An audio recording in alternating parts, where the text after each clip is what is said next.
Harmonize ameamua kumuibukia Diamond Platnumz na kumchana ukweli kuhusiana na sakata la yeye kuweza kuiga wasanii wakubwa. Ameweza kuandika ujumbe huu ambao mimi naenda kusomea hapa muda si mrefu uweze kufahamu kile ambacho Harmonize ameweza kukiandika, alafu utakuja kuniachia comment yako kutokana na nini hasa ambacho kitakuwa ni maoni yako kuhusiana na ujumbe ambao Harmonize ameweza kushare, ikiwa ni namna ambayo yeye ameamua kumchana Diamond Platnumz kuhusiana na sakata. Ikumbuke ni muda mfupi sana baada ya Diamond Platnumz kuweza kuachia wimbo wake unaofahamika kwa jina la Happy, lakini pia jamaa amezungumzia kuhusiana na outfit ya kwake Diamond Platnumz. Kwenye hili Harmonize nadhani pia atakuwa ametafuta kitu, kwa sababu watu wamemshambulia sana. Pia yeye ni mmoja wa watu ambao wamekuwa kimwiga Asake kwenye namna ya uvaaji, namna ya unywaji na vitu kama hivyo. So sijajua kwa nini ameweza kumzungumzia Diamond katika hili, lakini anyway, mimi nataka nikusomee hapa alafu utakuja kuniachia comment yako. All in all, naomba nikukumbushe mda wangu, in case ulikuwa bado hujasubscribe, basi na wakati wako sasa hivi mapema sana, tumia sekunde moja kubonyeza neno subscribe ili usipitwe na taarifa yoyote kwa wakati sahihi kabisa. Mimi naitwa Gabby Official, tuanze tu moja kwa moja.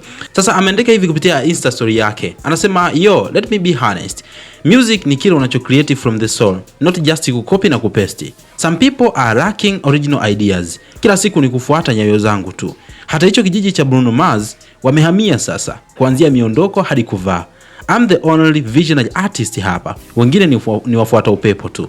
Ameandika hivyo Harmonize kwenye Insta story yake. Kwa kama utakuwa unaelewa vizuri, kasema kwamba acha niwe mkweli hapa kwamba muziki ni kile ambacho unakitengeneza kutoka rohoni au moyoni na sio kukopi tu na kupesti. Kuna baadhi ya watu wanakosa ideas original.